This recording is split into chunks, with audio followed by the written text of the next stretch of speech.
కీర్తనల గ్రంథము ఆరాధనకు సంబంధించినది. దేవుణ్ణి స్తుతించటానికి, దేవుణ్ణి ఆరాధించటానికి పొందుపరిచినవి 150 శామ్స్, 150 కీర్తనలు దేవుణ్ణి స్తుతించి ఆరాధించటానికి లిఖించబడ్డాయి.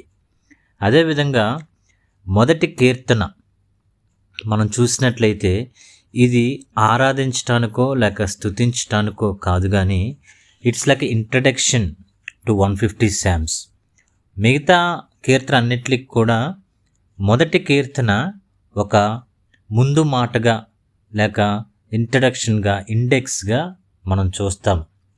ఎందుకంటే ఒకసారి మనము మొదటి కీర్తన చదివినట్లయితే మనకి ఇక్కడ 2 గ్రూప్స్ ఆఫ్ పీపుల్ మనం చూడవచ్చు. 2 రకాలైన మనుషులు, 2 రకాలైన మార్గాలు, 2 రకాలైన results, 2 separate groups of people, 2 separate paths and 2 separate results. మొదటి కీర్తన మొదటి వచనం, దుష్టుల ఆలోచన చొప్పున నడువక, పాపుల మార్గంలో నిలువక, అపహాసకులు కూర్చుండు చోటను కూర్చుండక. మొదటి కీర్తన మొదటి వచనం తెలియజేస్తుంది, we should not be like the wicked, we should not walk with the wicked, we should not stand with sinners, we should not sit with the scoffers అని మనకి మొదటి వచనం తెలియజేస్తుంది. సో బైబిల్లో మొదటి కీర్తన గ్రంథము ఏం చేస్తుందంటే మనుషులను 2 గ్రూప్స్గా సెపరేట్ చేస్తుంది. ఈ లోకంలో లేక చరిత్రను మొత్తం చూసినట్లయితే 2 రకాల ప్రజలు ఉన్నారు. ఒకరు ధన్యులు, మరొకరు శాపగ్రస్తులు.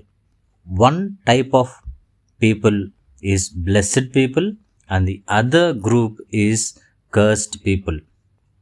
దుష్టులు వాళ్ళు చేసే పనులు బట్టి వారికి కలిగే కాన్సిక్వెన్సెస్, ధర్మశాస్త్రాన్ని ధ్యానిస్తూ అనుభవించే వాళ్ళ కాన్సిక్వెన్సెస్, ఈ 2 కూడా మనము చూస్తాము. 2 different results, those who follow the 2 different paths అనేది మనం చూస్తాం. మొదటి నుంచి 3 వచనాలు మనం చూసినట్లయితే ఒక భాగంగా మనం చూస్తాం. ఇది ఒక 1 part.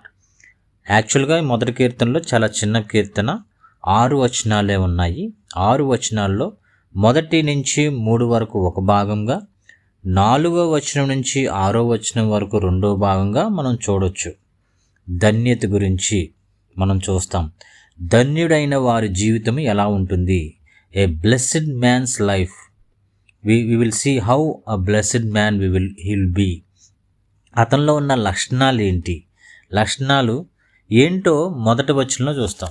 మొదటి భాగంలో ధన్యకరమైన జీవితము, ఆ పర్సన్ ఎవరైతే బ్లెస్సెడ్ పర్సన్ అయి ఉన్నాడో అతనికి ఉండే లక్షణాలు మనం చూడొచ్చు.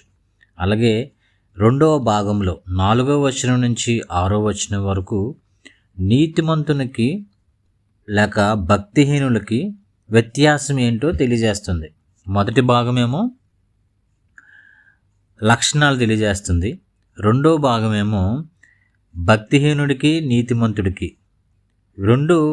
ఈ ఇద్దరు పర్సన్స్కి లేదా ఇద్దరు వ్యక్తులకి, ఈ 2 మార్గాలు వెళ్తున్న వ్యక్తులకి వాళ్ళకి ఎదురయ్యే పర్యవసనాలు ఏంటి, రిజల్ట్స్ ఏంటి మనకు తెలియజేస్తుంది. సో ధన్యుడు అనగా బ్లెస్సెడ్ అనేది మనం ఇంగ్లీష్లో చూస్తాం. అలాగే హీబ్రూ భాషలో ధన్యుడు అంటే అషేర్ అని అర్థం, to be happy in all areas. ఆ ధనంలో కావచ్చు, ఆశీర్వాదంలో కావచ్చు, శారీరకంగా కావచ్చు, భౌతికంగా కావచ్చు, ఫిజికల్గా, స్పిరిచువల్గా, in all areas he is a blessed, he is a happy person, fortunate అని కూడా అంటాం.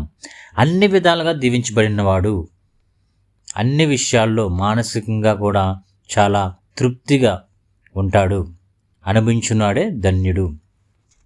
దుష్టుల ఆలోచన చొప్పున నడువక అనేది మనం చూస్తాం మొదటి వచనంలో. సో ఇన్ఫ్లుయెన్స్, మనం ఎదుటివారు ఎవరో ఒకరు మనకు ఇన్ఫ్లుయెన్స్ చేస్తారు, ఏదో ఒక ఆలోచన చెప్తారు, ఆలోచన బట్టి మనం ఇన్ఫ్లుయెన్స్ అయిపోతూ ఉంటాం. ఎవరు ఏం చెప్పినా వినేస్తూ ఉంటాం, వారు చెప్పింది చేసేస్తాం. అది కరెక్టా కాదా అనేది వివేచన కూడా మనం ఒకసారి చేయము. వాళ్ళు చెప్పారు కాబట్టి అది దాని గురించి ఏమి ఆలోచించకుండా స్టెప్ తీసేసుకుంటాం. ఇలాగా మనము అలాగే పాలిటిక్స్లో కూడా చూసినప్పుడు పైన వ్యక్తులు ఏదైనా ఆర్డర్స్ ఇస్తే వెంటనే కింద ఉన్న వ్యక్తులు ఏం చేస్తారు, పాటించేస్తారు. అది కరెక్టా కాదా అనేది ఏమీ ఉండదు. మన ఫ్రెండ్స్లో కానీ, కొలీగ్స్లో కానీ, మన నేబర్స్ లేక మన రిలేటివ్స్, మన దగ్గర ఉన్న వాళ్ళు ఎవరైనా ఒక ఆలోచన చెప్తే వెంటనే ఇన్ఫ్లుయెన్స్ అయిపోతూ ఉంటాం. వెంటనే ఆ చెప్పింది మనము ఆలోచన క్రియల్లో పెట్టేస్తూ ఉంటాము. తర్వాత మనం బాధపడుతూ ఉంటాం.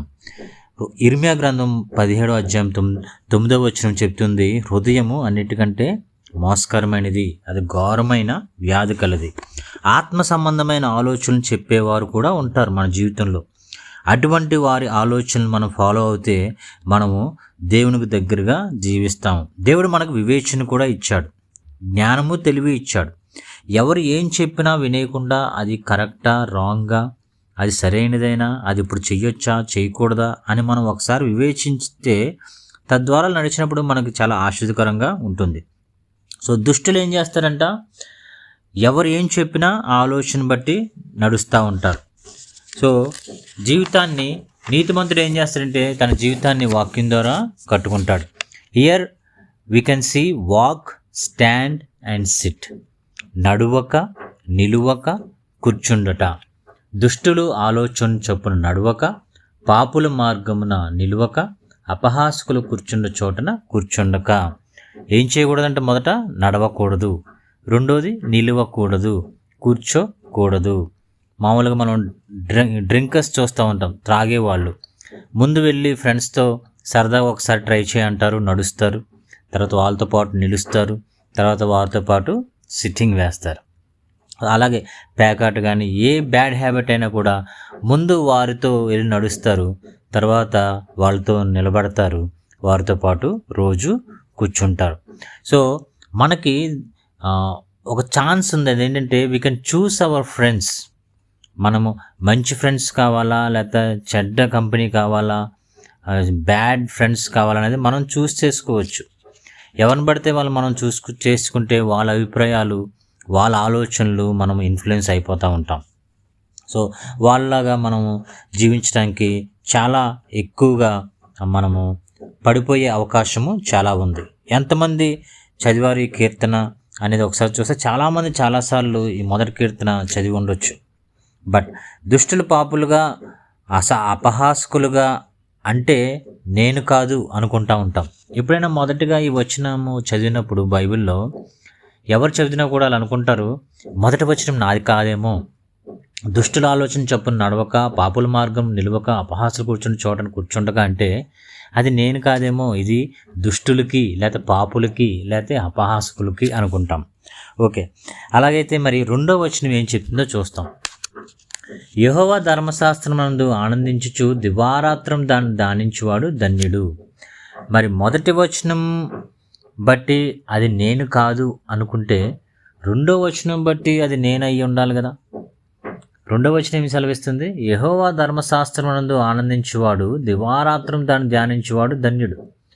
యెహోవా ధర్మశాస్త్రం దేవుని వాక్యాన్ని బట్టి మనం ఆనందించటం, దివారాత్రము డే అండ్ నైట్ నిత్యము దేవుని వాక్యాన్ని ధ్యానిస్తూ నెమరు వేసుకుంటూ ఉన్నవాడు ధన్యుడు. మరి రెండో రకంలో మనం ఉన్నామా? ఒకసారి మనం ఆలోచించినట్లయితే రెండో కేటగిరీలో కూడా మనం రాము. ఎందుకంటే దివారాత్రం ధ్యానించే వాళ్ళు ఎక్కడున్నారు? బైబిల్ ఆ టైంలో చదువుతారు, వాక్యము ఒక సమయంలో వింటారు, ఒక సమయంలో ధ్యానిస్తారు. లేక ఒక్కొక్కసారి అనేక మందికి ఇప్పుడున్న రోజుల్లో అసలు చదివేయడానికి టైమే లేదు. వాట్సాప్లో ఒక మెసేజ్ చూసుకుంటారు, వాక్యం చదివేస్తారు, ఇంకా ఆ రోజుకి నేను వాక్యం చదివేసానని ఫీల్ అయిపోతూ ఉంటాం. అలాగే క్యాలెండర్లో ఏదైనా మంచి వర్స్ ఉంటే చదువుకోవడం, ఆ రోజుకి డైలీ వర్స్ చదువుకోవడం, ఇంకా ఆ రోజు నేను వాక్యం చదివేశాను అని సెల్ఫ్ సాటిస్ఫాక్షన్ కలిగిన ఉండే రోజుల్లో ఉన్నాం మనం. అలాంటిది మరి ఈ వచనము ఏ విధంగా మనకి అప్లై అవుతుంది? దివారాత్రం ధ్యానించేవాడు ధన్యుడు అంటే ఎక్కడ మనం దివారాత్రం ధ్యానిస్తున్నాం? మనకు బోలని పనులు ఉంటాయి కదా. ఈ పనులను వదులుకొని మనం ఎక్కడ ధ్యానిస్తూ ఉంటామంటే ఇక్కడ మనం నేర్చుకోవాల్సింది ఏంటంటే దివారాత్రం ధ్యానించేవాడు అంటే మనం ఏదైనా ఒక ప్యాసేజ్ చదివినప్పుడు లేక ఒక వాక్యాన్ని వచనాన్ని చదువుకున్నప్పుడు దేవుడు మనతో మాట్లాడినప్పుడు ఆ వచనాన్ని బట్టి మనము దివారాత్రం ఏం చేయాలంటే అది నెంబర్ వేసుకుంటూ, మనం ఏ పని చేసినా, ఎంత బిజీగా ఉన్నా అది జ్ఞాపకం చేసుకుంటూ, ఆ వచనంలో, ఆ వాక్యంలో ఉన్నదాన్ని బట్టి మన జీవితాన్ని సరిచేసుకుంటూ, ఆ విధంగా మన ఆత్మీయ జీవితాన్ని కట్టుకోవడమే. అలాగా ఉండమంటున్నాడు. కానీ రెండవ వచనము కంప్లీట్గా కూడా అది మనము ఫుల్ ఫ్లెడ్జ్డ్గా చేయలేం. కానీ as a Christian, as a believer, this should be our ultimate goal. యెహోవా ధర్మశాస్త్రం నందు ఆనందించే వారిగా మనం ఉండాలి. కొంతమందికి వాక్యము చెప్తే నిద్ర వచ్చేస్తుంది, వాక్యం అంటేనే బయటికి వెళ్ళిపోతారు, వాక్యం అంటేనే వినరు, వాక్యం అంటేనే చర్చికి రారు. పాటలు చాలాసేపు పాడుతూ ఉంటారు, అనేక పాటలు వింటారు, కానీ వాక్యం అనేసరికి ఎందుకనో లేజినెస్ వచ్చేస్తుంది, చెవులు ఓపెన్ అయి ఉండవు, ఇంట్రెస్ట్ పోతుంది. మరి అలాంటప్పుడు మనం ఏం చేయాలి అంటే దేవుని వాక్యము బట్టి మనం ఆనందించాలి అని దేవుడు చెప్తున్నాడు. అది మనుషులుగా అది సాధ్యం కాదు. దివారాత్రం దాన్ని ధ్యానించేవాడు ధన్యుడు అని వాక్యం సెలవిస్తుందంటే, ఇక్కడ కొంతమంది బైబిల్ పండితులు ఏం చెప్పారంటే యేసుక్రీస్తుని ఎగ్జాంపుల్గా తీసుకున్నారు. అది కేవలము యేసయ్య మాత్రమే ఈ వచనాన్ని, ఈ కేటగిరీని ఆయన మాత్రమే ఫుల్ఫిల్ చేశాడు, ఆయన మాత్రమే జరిగించగలిగాడు. ధర్మశాస్త్రాన్ని అందించిన మోషే కూడా ధర్మశాస్త్రాన్ని పాటించలేకపోయాడు. ధర్మశాస్త్రాన్ని నెరవేర్చలేని అనేక మంది భక్తులు ఎంత గొప్ప జీవితం జీవించినా కూడా ధర్మశాస్త్రాన్ని సంపూర్ణంగా పాటించలేకపోయారు. ఒకే ఒక్క మానవుడు భూమి మీద, యేసయ్య మానవ రూపంలో భూమి మీద జన్మించినప్పుడు ఆయన మాత్రమే ధర్మశాస్త్రాన్ని నెరవేర్చాడు. 12 సంవత్సరాలు అప్పుడే ఆయన ధర్మశాస్త్రాన్ని అక్కడున్న టెంపుల్ దగ్గర, మందిరంలో వెళ్ళి బోధించాడు. అక్కడ ఉన్న వారు అందరూ కూడా ఆశ్చర్యపోయారు, ఎంత చిన్న బాలుడు ఏ విధంగా ధర్మశాస్త్రాన్ని పఠిస్తున్నాడు, ఏ విధంగా బోధిస్తున్నాడు అని చెప్పి. అలాగే మనం యోహాను సువార్త 1వ అధ్యాయంలో చూస్తాం, వాక్యము దేవుడై ఉండెను, ఆ వాక్యము దేవుని దగ్గర ఉండెను, వాక్యమే దేవుడై ఉండెను, ఆ వాక్యమే మన మధ్య కృపా సంపూర్ణుడుగా మన మధ్య ఆయన నివసించెను. వాక్యాన్ని, యేసయ్యని మనం వేరు చేయలేం. వాక్యమే దేవుడు, వాక్యమే ప్రభు అయిన యేసుక్రీస్తు. ఆయన వాక్యాన్ని ధ్యానించడమే కాదు, ఆయన వాక్యంలో ఆనందిస్తాడు, వాక్యంలో దివారాత్రంలో ఆయన ధ్యానించేవాడు. ఆయన ధన్యకరమైన జీవితం ఈ భూమి మీద జీవించాడు. కీర్తనలు 1వ అధ్యాయం 2వ వచనం మనం చూసినప్పుడు అది కేవలం యేసయ్యకి మాత్రమే సాధ్యమైంది. యేసయ్య వాక్యమై ఉన్న దేవుడు. ఆయన మనము సెపరేట్ చేయలేం వాక్యాన్ని. ఆయన వాక్యంలో ఒక్కొక్కసారి తిండి కూడా మానేసి కూడా వాక్యాన్ని బోధిస్తూ ఉండేవాడు అని మనం బైబిల్లో చదువుతాం.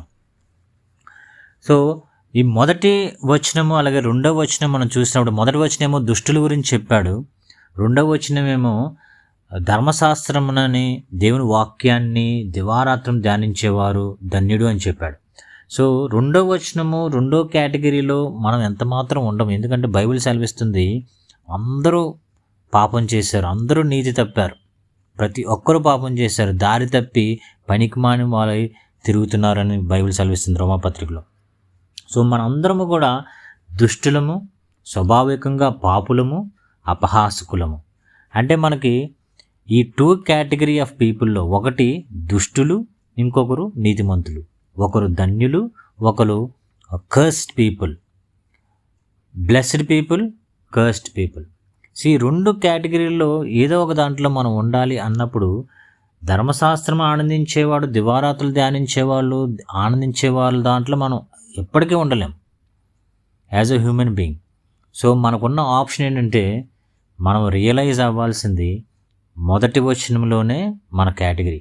మొదటి వచనం సెలవిస్తుంది, దుష్టుల ఆలోచన చొప్పున నడవక, పాపుల మార్గం నిలవక, అపహాసకులు కూర్చున్న చోటన కూర్చుండక. సో మనము ఒప్పుకోకపోయినా we need to realise the reality. Reality ఏంటంటే మనము దుష్టులము, మనము పాపులము, మనము అపహాసకులము. మనము పాపంలో ఉండగానే ఏం చేశాడు ప్రభు అయిన యేసుక్రీస్తు? పాపంలో ఉండగానే ఆయన మనల్ని ప్రేమించాడు. మనం పాపంలో ఉండగానే ఆయన మన కొరకు ప్రాణం పెట్టాడు. సో అంతిమంగా మనము 3వ వచనం మనం చూసినప్పుడే ఏమంటుంది, అతడు నీటి కాలువల ఎవరైనా నాటబడినదే ఆకువాడక తన కాలమందు ఫలమిచ్చి చెట్టువలి ఉండును, అతడు చేయనిదంతయు సఫలమగును. సో ఎవరైతే ఈ ధన్యకరమైన జీవితం కలిగి ఉంటాడో ఆయన ఫలమిచ్చేట్టు వలె ఉంటాడు, ఆయన చేసినంతయు సఫలమగును. It's for Jesus. ఆయన మాత్రం నెరవేర్చాడు, ఆయన చేసిందంతా సఫలపరిచాడు, ఆయన చేసిందంతా ముగించాడు, తిరిగి చనిపోయి తిరిగి లేచాడు. తర్వాత యేసయ్య చేసింది ఏంటి అంటే, ఆయన జీవించి ఆ జీవితాన్ని బట్టి, ఆయన ఎన్నుకున్న మార్గాన్ని బట్టి వచ్చిన పర్యవసనాలు లేక రిజల్ట్స్ అవన్నీ కూడా మనకి ఆపాదించాడు. సో 4వ వచనం మనం చదివినప్పుడు, దుష్టులు అలాగునుండక గాలి చెదరగొట్టు పొట్టువలె నుందురు. 5వ వచనం, కాబట్టి న్యాయ విమర్శలో దుష్టులను, నీతిమంతుల సభలో పాపులను నిలువరు. నీతిమంతుల మార్గం యెహోవాకు తెలియని, దుష్టుల మార్గం నాశనముకు నడుపును.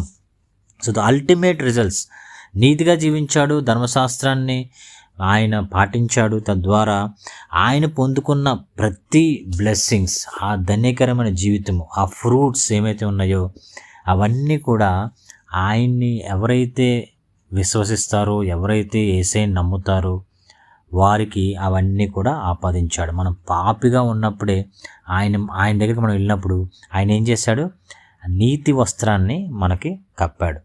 తద్వారా మనము నిత్య జీవము పొందుకోవడానికి ఆయన మనకి దారిని ఓపెన్ చేశాడు. సో మనం ఇక్కడ చూస్తూ ఉన్నాం 5-6 వచనాల్లో 2 గుంపులు ఉంటాయి. ఒకటేమో చెడు మార్గాన్ని ఎంచుకున్న వాళ్ళు, పెద్ద గ్యాదరింగ్ మనం చూస్తాము దేవుని ఎదుట. అలాగే నీతిమంతులుగా జీవించేవారు ఒక గుంపు, ఒక గ్రూప్ మనం చూస్తాం. ఎప్పుడైతే యేసయ్య మళ్ళీ తిరిగి వస్తాడో ఈ 2 గ్రూప్స్ సెపరేట్గా ఆయన వేరు చేస్తాడు. ఆయన ఏం చేస్తాడంట, మేకలను గొర్రెలను విడగొడతాడు. నిత్య జీవం కొరకు నియమించిన వారిని ఒకవైపు ఉంచుతాడు, నిత్య తీర్పు కొరకు నియమించబడిన వారిని మరొక వైపు ఉంచుతాడు. కొంతమంది భ్రమపరిచే ఆత్మతో ఉంటారు, వారు నీతిమంతులు అనుకుంటారు, ఇంకా రియలైజ్ అవరు.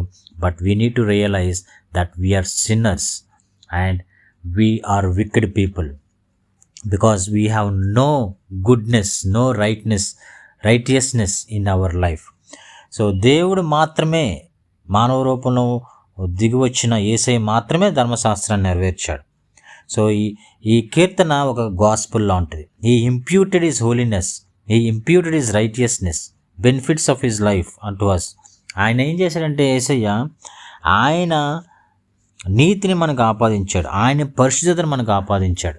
తద్వారా మనము నీతిమంతులుగా నిలబడడానికి, మనము నీతిమంతులుగా జీవించడానికి. సో మనము తీసుకోవాల్సిన నిర్ణయం ఏంటంటే, 2వ వచనాన్ని మనము ఫుల్ఫిల్ చేయడానికి ప్రయత్నం చేయాలి.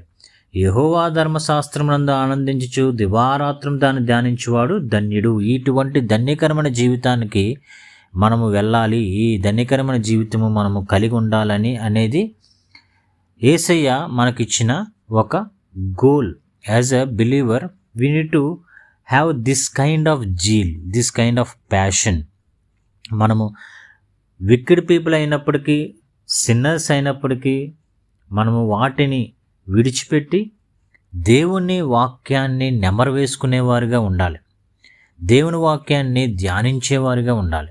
మనం ఎన్ని పనులు ఉన్నప్పటికీ ఆ పనులు చేసుకుంటూ కూడా దేవుని మీద మన మనస్సు ఎప్పుడు కూడా దేవుని వాక్యం పట్ల గుర్తు చేసుకుంటూ ఉండాలి మనం ఏ పనిలో ఉన్నప్పటికీ. సో కీర్తన చెప్తుంది, అలాగే కీర్తన 2వ అధ్యాయం 12వ వచనం కూడా మనం చూసినప్పుడు, కుమారుని ముద్దు పెట్టుకుని then you will be saved. కుమారుని ముద్దు పెట్టుకోమంటున్నాడు అంటే కుమారుని వెంబడించమని, కుమారుడు చెప్పిన వాక్యాన్ని విధేయత చూపించమని. So we need to take care of our soul, we need to take care of our heart, our spirit.